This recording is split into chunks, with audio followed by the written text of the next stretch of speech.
Plus ન્યૂઝમાં આપનું સ્વાગત છે।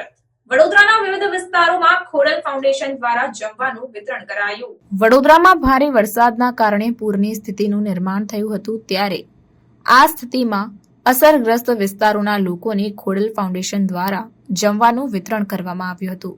આપને જણાવી દઉં કે ખોડલ ફાઉન્ડેશનની ટીમ દ્વારા અકોટા વિસ્તાર, મુજમહુડા, એસએસજી હોસ્પિટલ તથા ગોત્રી હોસ્પિટલ સહિતના વિવિધ વિસ્તારોમાં જમવાનું વિતરણ કરવામાં આવ્યું હતું અને આ કામગીરી દરમિયાન અનિકેત બારોટ દ્વારા ખૂબ જ સુંદર સાથ સહકાર આપવામાં આવ્યો હતો। હાજી, આજે શાનું વિતરણ કરવામાં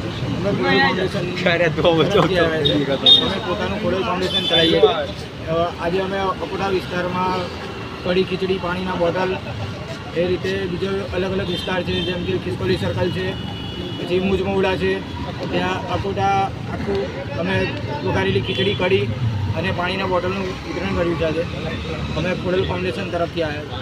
શું નામ છે તમારું? ખોડલ ફાઉન્ડેશન ચલાવીએ। શું નામ છે તમારું? અનિકેત બારોટ।